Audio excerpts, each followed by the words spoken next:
آج وہی ان کے کاروبار کو سہارا دینے کی کوشش کر رہا ہے۔ باہر سے دیکھنے والے کو شاید محسوس ہو کہ سب کچھ پہلے جیسا ہی ہے۔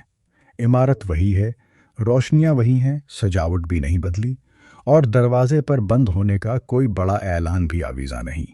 مگر حقیقت یہ ہے کہ اس خوبصورت منظر کے پیچھے ہر ہفتے سامان کی مقدار کم کی جا رہی ہے، ہر مہینے اخراجات کا اس سرن و حساب لگایا جا رہا ہے، اور ہر روز یہ سوچا جاتا ہے کہ کاروبار کو اگلے مہینے تک کیسے زندہ رکھا جائے۔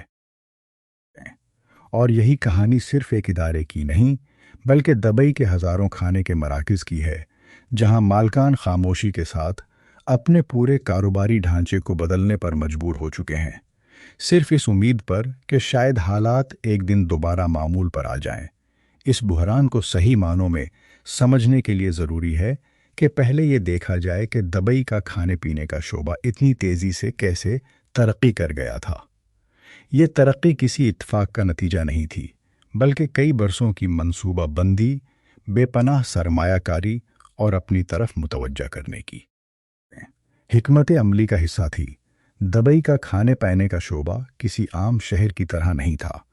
یہاں 13,000 سے زیادہ کھانے کے مراکز قائم تھے، جس کی وجہ سے یہ شہر دنیا میں کھانے کے مراکز کی تعداد کے لحاظ سے دوسرے نمبر پر شمار ہونے لگا۔ اس سے آگے صرف پیرس تھا، جسے برسوں سے دنیا کے بہترین کھانوں کا مرکز سمجھا جاتا ہے۔ دبئی جیسے نسبتاً چھوٹے شہر کے لیے یہ تعداد غیر معمولی تھی، مگر اس کے پیچھے ایک واضح مقصد تھا۔ دبئی نے اپنی پہچان صرف اپنے رہائشیوں کے لیے نہیں بنائی، بلکہ اس کی پوری معیشت دنیا بھر سے آنے والے مسافروں، سرمایہ کاروں اور سیاحوں کو متاثر کرنے پر قائم تھی۔ ہر نئی عمارت، ہر نیا ساحلی منصوبہ اور ہر نیا کھانے کا مرکز اسی سوچ کے تحت بنایا گیا کہ دنیا کا ہر مسافر یہاں آ کر ایک ایسا تجربہ حاصل کرے جو اسے کہیں اور نہ مل سکے۔ جب سن 2022 میں مشہور عالمی درجہ بندی کرنا شروع کیا، تو یہ صرف چند ہوٹلوں یا باورچیوں کے لیے اعزاز نہیں تھا، بلکہ پوری دنیا کے لیے اعزاز نہیں تھا، بلکہ پوری دنیا کے لیے ایک پیغام تھا۔ چند گھنٹوں کے قیام کی جگہ نہیں رہا، بلکہ خود ایک ایسا مقام بن چکا ہے جہاں لوگ صرف کھانوں کا ذائقہ چکھنے کے لیے بھی آ سکتے ہیں۔ اس اعلان کے بعد سرمایہ کاری کا ایک نیا سلسلہ شروع ہوا۔ شہر بھر میں بلند و بالا عمارتوں کی چھتوں پر نئے کھانے کے مراکز قائم ہونے لگے۔ دنیا بھر کے مشہور قومچی گئیں ہر نئی جگہ پہلے سے زیادہ دلکش بنانے کی کوشش ہونے لگی۔ کہیں سمندر کا حسین منظر پیش کیا گیا، کہیں جدید طرز تعمیر کو نمایاں کیا گیا، اور کہیں ایسے منفرد کھانے متعارف کرائے گئے جنہیں دیکھ کر لوگ تصاویر بنائے بغیر نہ رہ سکیں۔ ہر مہینے ایک نیا تصور سامنے آتا، ہر نیا ادارہ پچھلے سے زیادہ شاندار دکھائی دیتا، اور بڑے کاروباری گروہ ایک کے بعد ایک نئی شاخیں کھولتے چلے گئے۔ سب کو یقین تھا کہ بیرون ملک سے آنے والوں کا سلسلہ کبھی نہیں رکے گا، اور ہر نئی سرمایہ کاری آسانی سے منافع میں بدل جائے گی۔ لیکن اس چمکتی ہوئی دنیا کے پیچھے ایک ایسی حقیقت چھپی ہوئی تھی جس پر بہت کم لوگوں نے توجہ دی۔ 2009 کے بعد سے دب کے اہم تجارتی علاقوں میں دکانوں اور ہوٹلوں کے کرائے تقریباً دوگنے ہو چکے تھے۔ بعض مقامات پر ایک مربع فٹ جگہ کا کرایہ 400 درہم تک پہنچ گیا تھا۔ دوسری طرف کھانے کے کاروبار میں منافع پہلے ہی بہت محدود تھا۔ زیادہ تر ادارے صرف 8 سے 11% منافع پر چل رہے تھے۔ اس کا مطلب یہ تھا کہ اگر 100 درہم کی فروخت ہوتی تو اس میں سے صرف 8 یا 10 درہم ہی اصل منافع بچتا تھا، جبکہ باقی رقم کرائے، ملازمین کی تنخواہوں، بجلی، پانی، رسد، ٹیکس اور دیگر اخراجات میں خرچ ہو جاتی تھی۔ ایسا کاروبار معمولی سی مشکل برداشت کر سکتا ہے، لیکن اگر گاہکوں کی تعداد اچانک 1/4 یا اس سے بھی زیادہ کم ہو جائے تو پورا نظام ہل کر رہ جاتا ہے۔ اور یہی دبئی کے ساتھ ہوا۔ یہ پورا کاروباری نوز بنیاد پر کھڑا تھا کہ ہر روز ہزاروں سیاح، کاروباری افراد اور بیرون ملک سے آنے والے خوشحال مہمان شہر میں داخل ہوں گے، ہوٹلوں میں قیام کریں گے، اور شام ہوتے ہی انہی کھانے کے مراکز کا رخ کریں گے۔ موٹر سٹی کے علاقے میں ایک معروف کھانے کے مرکز کے مالک نکی رام چندانی نے اس تبدیلی کو اپنی آنکھوں کے سامنے ہوتے دیکھا۔ ان کے مطابق وہ ادارے بھی جو کبھی اپنی قیمتوں میں ایک درہم کی بھی کمی نہیں کرتے تھے، اب مقامی لوگوں کو واپس لانے کے لیے خصوصی رعایتیں دینے پر مجبور ہو گئے ہیں۔ یہ وہ ادارے تھے جن کی میز حاصل کرنے کے لیے پہلے کئی ہفتے پہلے بکنگ کرانی پڑتی تھی، مگر اب وہی ادارے گاہکوں کو راغب کرنے کے لیے مختلف پیشکشیں کر رہے ہیں۔ اصل سوال یہ ہے کہ اگر کسی شہر کا کاروبار صرف اس وقت چلتا ہو جب ہر روز بھرے ہوئے ہوائی جہاز وہاں اتر رہے ہوں، تو پھر اس وقت کیا ہوگا جب مسافروں کی آمد کم ہو جائے؟ دبئی نے شاید کبھی اس سوال پر سنجیدگی سے غور ہی نہیں کیا، کیونکہ کئی برسوں تک ایسا محسوس ہوتا رہا کہ مسافروں کا یہ سلسلہ کبھی ختم نہیں ہوگا۔ پیرس جیسے شہروں میں زیادہ تر کھانے کے مراکز اپنے مقامی رہائشیوں کی وجہ سے آباد رہتے ہیں، وہاں ہفتے کے درمیان بھی وہی لوگ آتے ہیں جو برسوں سے انہی جگہوں پر کھانا کھاتے رہے ہیں۔ مگر دبئی میں صورتحال مختلف تھی۔ یہاں بے شمار ادارے ایسے تھے جن کا پورا انحصار بیرون ملک سے آنے والے لوگوں پر تھا۔ ان میں سے بہت سے مراکز کبھی اس سوچ کے ساتھ قائم ہی نہیں کیے گئے تھے کہ آس پاس رہنے والے خاندان یا مقامی لوگ ان کے مستقل گاہک بنیں گے۔ یہ حکمت عملی اس وقت تک کامیاب رہی جب تک دنیا بھر سے آنے والوں کا سلسلہ جاری رہا، مگر جیسے ہی خطے میں کشیدگی بڑھی، سفر متاثر ہوا اور لوگوں نے غیر یقینی حالات کے باعث اپنے منصوبے تبدیل کرنا شروع کیے، ویسے ہی اس پورے نظام کی کمزور بنیادیں ایک ایک کر کے سامنے آنے لگیں۔ حقیقت یہ ہے کہ اس بحران کی وجہ صرف جنگی حالات نہیں تھے۔ اصل مسئلہ یہ تھا کہ پورا کاروباری ڈھانچہ ایک ہی سہارے پر کھڑا تھا۔ جیسے ہی وہ سہارا کمزور ہوا، دبئی کے ہزاروں کھانے کے مراکز نے پہلی مرتبہ محسوس کیا کہ صرف شاندار عمارتیں، خوبصورت سجاوٹ اور عالمی شہرت کاروبار کو ہمیشہ زندہ نہیں رکھ سکتے اگر مستقل آنے والے گاہک موجود نہ ہوں۔ اب آئیے اس پورے کاروباری نظام کے اس مشکل حساب کو سمجھتے ہیں جس نے دبئی کے ہزاروں کھانے کے مراکز کو خاموشی کے ساتھ مالی بحران میں دھکیل دیا ہے۔ بظاہر کسی ادارے کے دروازے کھلے ہوتے ہیں، روشمین اپنی جگہ موجود ہوتے ہیں اور ہر چیز معمول کے مطابق دکھائی دیتی ہے، مگر پردے کے پیچھے روزانہ ایسا حساب لگایا جا رہا ہوتا ہے جس میں ہر گزرتے دن کے ساتھ نقصان بڑھتا جا رہا ہے۔ کھانے کے شعبے سے وابستہ کاروباری مشیر گیبریل میتھر کہتی ہیں کہ جب ایسے حالات پیدا ہوتے ہیں تو سب سے زیادہ بوجھ کاروبار کے مالک کے کندھوں پر آتا ہے۔ ہر شخص اپنی رقم، اپنا کرایہ، اپنی تنخواہ اور اپنی ادائیگی وقت پر مانگتا ہے، مگر کوئی یہ نہیں پوچھتا کہ مالک خود کس ذہنی دباؤ سے گزر رہا ہے۔ مسلسل نقصان برداشت کرنا کسی بھی کاروبار کے لیے زیادہ عرصے تک ممکن نہیں رہتا۔ موٹر سٹی میں کھانے کے مراکز چلانے والے نکی رام چندانی بھی اسی حقیقت کی نشاندہی کرتے ہیں۔ ان کے مطابق ان کے اداروں میں آنے والے لوگوں کی تعداد تقریباً 30% کم ہو چکی ہے، لیکن مسئلہ صرف اتنا نہیں کہ گاہک کم آ رہے ہیں، بلکہ جو لوگ آ بھی رہے ہیں وہ پہلے کے مقابلے میں 10 سے 20% کم خرچ کر رہے ہیں، یعنی نقصان دو طرف سے ہو رہا ہے۔ پہلے گاہکوں کی تعداد کم ہوئی، پھر ہر گاہک کی طرف سے خرچ ہونے والی رقم بھی گھٹ گئی۔ یہ کوئی معمولی کمی نہیں، بلکہ ایسا دباؤ ہے جو ہر گزرتے مہینے کے ساتھ کاروبار کو مزید کمزور کرتا جا رہا ہے۔ کھانے کے شعبے سے متعلق اعداد و شمار جمع کرنے والے ایک معروف ادارے کے مطابق متحدہ عرب امارات میں اس سال کی پہلی سہ ماہی کے دوران ہوٹلوں اور کھانے کے مراکز میں بیٹھ کر کھانا کھانے والوں کی مجموعی تعداد تقریباً 45 لاکھ رہی، جبکہ گزشتہ برس یہی تعداد 50 لاکھ کے قریب تھی۔ بظاہر یہ فرق زیادہ محسوس نہیں ہوتا، مگر حقیقت میں لاکھوں گاہکوں کی یہ کمی اربوں درہم کے کاروبار پر اثر ڈالتی ہے۔ جب فروخت کم ہونے لگتی ہے تو سب سے پہلے مالکان عمارتوں کے مالکان سے رجوع کرتے ہیں۔ وہ درخواست کرتے ہیں کہ کرایہ کچھ عرصے کے لیے کم کر دیا جائے یا ادائیگی میں آسانی پیدا کر دی جائے تاکہ کاروبار سنبھل سکے۔ لیکن اکثر صورتوں میں انہیں یا تو خاموشی کا سامنا کرنا پڑتا ہے یا پھر ایسی شرائط دی جاتی ہیں جن سے اصل مسئلہ حل نہیں ہوتا۔ اگرچہ دبئی کے مالیاتی ضلع نے کچھ کاروباروں کے لیے قسطوں میں ادائیگی کی سہولت کا اعلان کیا، مگر صرف ادائیگی کی تاریخ آگے بڑھا دینے سے نقصان ختم ہو جاتا ہے۔ اس سے صرف یہ ہوتا ہے کہ آج کا بوجھ کل پر منتقم ہو رہی ہو تو کل آنے والا بوجھ پہلے سے بھی زیادہ بھاری محسوس ہوتا ہے۔ معروف باورچی گریگوار برزے، جنہوں نے دبئی میں سمندری غذاؤں کا ایک نمایاں ادارہ قائم کیا، کہتے ہیں کہ بعض اوقات صرف چند مہینوں کی محنت ہی کسی کاروبار کے زندہ رہنے اور ہمیشہ کے لیے بند ہو جانے کے درمیان فرق پیدا کر سکتی ہے۔ ان کی یہ بات اس حقیقت کو واضح کرتی ہے، بلکہ بڑے معروف اور عالمی شہرت رکھنے والے ادارے بھی اسی دباؤ کا شکار ہیں۔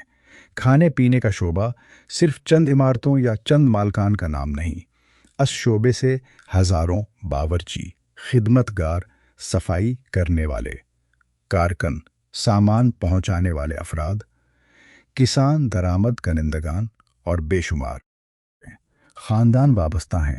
اگر ایک بڑا کھانے کا مرکز بند ہوتا ہے تو اس کا اثر صرف اس کے مالک تک محدود نہیں رہتا، بلکہ اس سے جڑی پوری معاشی زنجیر متاثر ہوتی ہے۔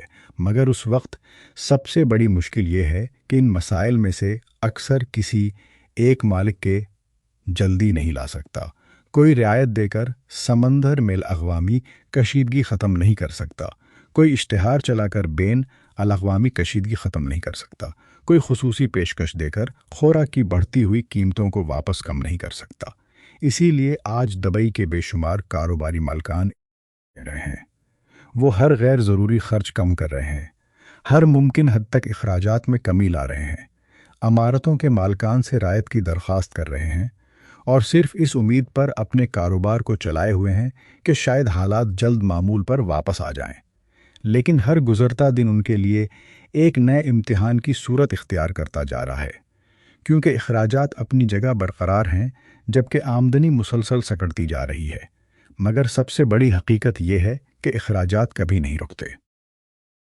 جب کسی کھانے کے مرکز میں گاہک نہ آئیں تو اس کا یہ مطلب ہرگز نہیں ہوتا کہ اس کے خرچے بھی ختم ہو گئے ہیں۔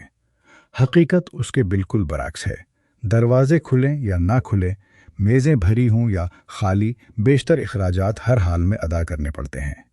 روشنیوں کو بند نہیں کیا جا سکتا، برقی سردخانے کیونکہ ادارہ پوری طاقت سے چلتے ہیں، چاہے ان میں 40 افراد کے لیے کھانا رکھا ہو یا افراد کے لیے کھانا رکھا ہو یا صرف 4 افراد کے لیے۔ ہوا کی نکاسی کا نظام، باورچی خانے کے آلات، پانی کی فراہمی، صفائی ستھرائی اور دیگر انتظامات بھی مسلسل جاری رکھنے پڑتے ہیں۔ اسی طرح سرکاری اجازت ناموں کی فیس، بیمے کی رقم، بلدیاتی محصولات اور دیگر قانونی اخراجات بھی ہر مہینے اپنی مقررہ تاریخ پر ادا کرنا ہوتے ہیں۔ ان ادائیگیوں کو اس بنیاد پر مؤخر نہیں کیا جا سکتا کہ ایک اور مسئلہ سامنے آتا ہے، اور وہ ہے خوراک کی فراہمی۔ خطے میں پیدا ہونے والی کشیدگی کے بعد آبنائے ہرمز سے گزرنے والی بحری آمد و رفت پہلے جیسی رفتار سے بحال نہ ہو سکی۔ اس کا براہ راست اثر سامان کی ترسیل پر پڑا۔ بحری راستے سست ہوئے تو بہت سی اشیاء ہوائی راستے سے منگوانا پڑیں، جس کے باعث نقل و حمل کے اخراجات میں غیر معمولی اضافہ ہو گیا۔ بعض راستوں پر ہوائی ذریعے سے سامان لانے کی لاگت تقریباً 70% تک بڑھ گئی۔ اس اضافی خرچ نے ان کھانے کے مراکز کو سب سے زیادہ متاثر کیا جن کی پہچان بیرون ملک سے آنے والی قیمتی غذائی اشیاء تھی۔ ناروے سے آنے والی سمندری غذائیں، جاپان سے درآمد ہونے والی مچھلیاں اور دوسری نایاب اشیاء اس قدر مہنگی ہو گئیں کہ بہت سے باورچیوں نے انہیں اپنے کھانوں کی فہرست سے نکال دینا ہی بہتر سمجھا۔ معروف باورچی کیلون چیونگ نے بھی حالات کو دیکھتے ہوئے ایک مختلف راستہ اختیار کیا۔ انہوں نے بیرون ملک سے آنے والی مہنگی غذائی اشیاء پر انحصار کم کر دیا اور متحدہ عرب امارات کے اندر دستیاب مچھلی، سبزیوں اور دوسری مقامی پیداوار کو بنیاد بنا کر یہ فیصلہ وقتی طور پر اخراجات کم کرنے میں مددگار ثابت ہوا۔ لیکن اس کے ساتھ ایک اور مشکل بھی پیدا ہوئی۔ دبئی کی عالمی شہرت انہی منفرد اور نایاب کھانوں کی وجہ سے بنی تھی جو دنیا کے مختلف ممالک سے آنے والی اشیاء سے تیار کیے جاتے تھے۔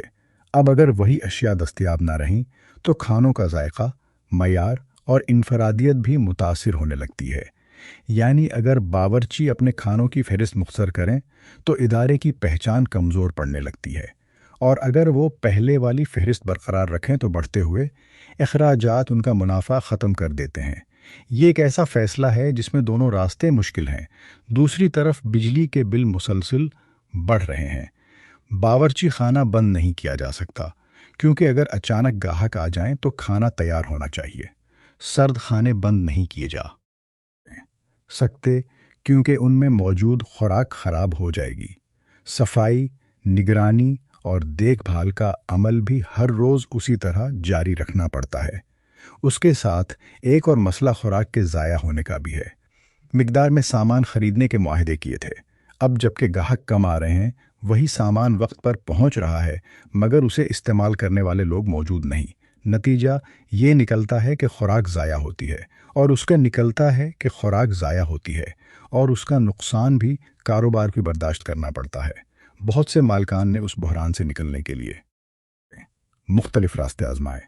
کسی نے قیمتیں کم کر دیں، کسی نے گھروں تک کھانا پہنچانے والی خدمات سے معاہدے کیے اور کسی نے اپنے کھانوں کی فہرست مختصر کر دی تاکہ اخراجات کم کیے جا سکیں۔ لیکن ان تمام کوششوں کے باوجود بنیادی مسئلہ اپنی جگہ موجود رہا۔ جب شہر میں آنے والے مسافروں کی تعداد ہی کم ہو جائے تو صرف رعایتیں یا نئی پیشکشیں کاروبار کو پہلے جیسی رفتار نہیں دے سکتے۔ صورتحال یہاں تک پہنچ چکی ہے کہ دبئی کے کئی بڑے اور معروف ہوٹل بھی اپنے بعض حصے عارضی طور پر بند کرنے پر مجبور ہو گئے ہیں۔ جب بڑے ہوٹل اپنی سرگرمیاں محدود کرتے ہیں تو ان کے اندر موجود کھانے کے مراکز بھی براہ راست متاثر ہوتے ہیں۔ گاہک کم ہو جاتے ہیں، آمدنی گھٹ جاتی ہے اور اخراجات پہلے کی طرح برقرار رہتے ہیں۔ اس بحران کا ایک اور خطرناک پہلو یہ بھی ہے کہ تجربہ کار باورچی، منتظمین اور ہنرمند ملازمین اب ایسے ممالک کا رخ کر رہے ہیں جہاں مہمان نوازی کا شعبہ نسبتاً زیادہ مستحکم ہے۔ ایک بار جب یہ تجربہ کار افراد کسی دوسرے ملک میں مستقل روزگار اختیار کر لیتے ہیں تو انہیں واپس لانا آسان نہیں ہوتا۔ عمارتیں دوبارہ کھل سکتی ہیں، میزیں پھر سے سج سکتی ہیں، کھانوں کی نئی فہرستیں بھی تیار ہو سکتی ہیں، مگر برسوں کے تجربے رکھنے والے لوگ اگر چلے جائیں تو ان کی جگہ پر کرنا سب سے مشکل کام بن جاتا ہے۔ اب سب سے بڑا سوال یہی ہے کہ دبئی کے کھانے پینے کے شعبے کا مستقبل کیا ہوگا؟ کیا یہ شعبہ آئندہ مقامی رہائشیوں کی ضروریات کے مطابق خود کو بدل لے گا یا پھر ایک بار پھر بیرون ملک سے آنے والے مسافروں کے انتظار میں اپنی قسمت وابستہ رکھے گا؟ یہ فیصلہ آنے والا وقت کرے گا، مگر ایک بات واضح ہے کہ دبئی کے اس شعبے کو اب پہلے جیسا بننے کے لیے صرف سرمایہ نہیں بلکہ ایک نئے اور زیادہ مضبوط کاروباری انداز کی ضرورت ہوگی۔ آج دبئی کا کھانے پینے کا شعبہ ایک ایسے موڑ کھڑا ہے۔ چند برس پہلے تک یہی شعبہ دبئی کی سب سے بڑی کامیابیوں میں شمار ہوتا تھا۔ دنیا کے ہر کونے سے آنے والے سیاح یہاں کے شاندار ہوٹلوں، منفرد کھانوں اور عالمی معیار کی مہمان نوازی کو دیکھنے اور آزمانے آتے تھے۔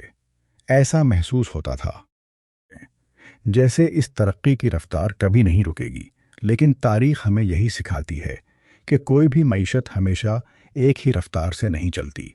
اگر کسی نظام کی بنیاد صرف ایک ہی سہارے پر رکھی جائے تو معمولی سا جھٹکا بھی پورے ڈھانچے کو ہلا کر رکھ دیتا ہے۔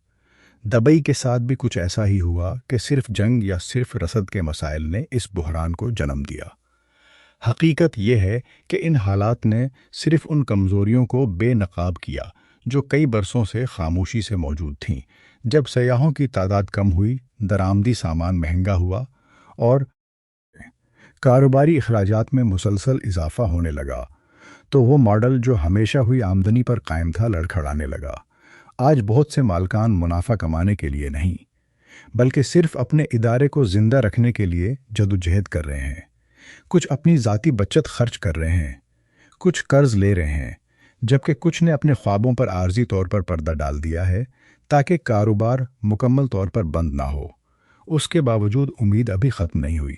کئی ادارے مقامی پیداوار کو فروغ دے رہے ہیں، کچھ اپنے اخراجات کم کرنے کے نئے طریقے تلاش کر رہے ہیں، جبکہ کچھ ایسے کھانے متعارف کرا رہے ہیں جو کم لاگت کے باوجود اعلیٰ معیار برقرار رکھ سکیں۔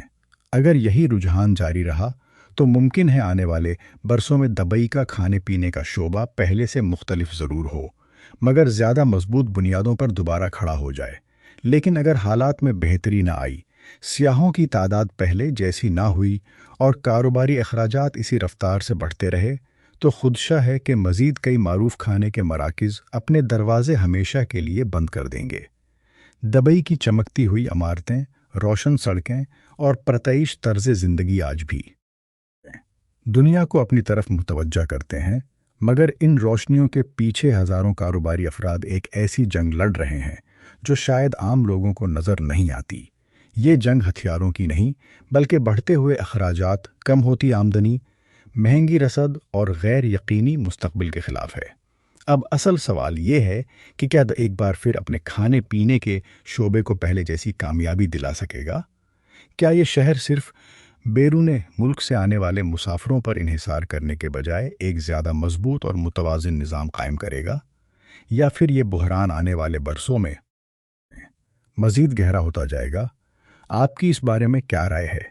کیا آپ کے خیال میں دبئی کا کھانے پینے کا شعبہ دوبارہ اپنی پرانی شان حاصل کر لے گا، یا پھر یہ ایک نئی حقیقت کے ساتھ خود کو بدلنے پر مجبور ہوگا؟ اپنی رائے ضرور لکھیے، اور اگر آپ کو یہ معلومات مفید لگیں تو ویڈیو کو پسند کریں، اپنے دوستوں کے ساتھ شیئر کریں، اور ایسے ہی حقائق پر مبنی مزید ویڈیوز کے لیے ہمارے چینل کو ضرور سبسکرائب کریں۔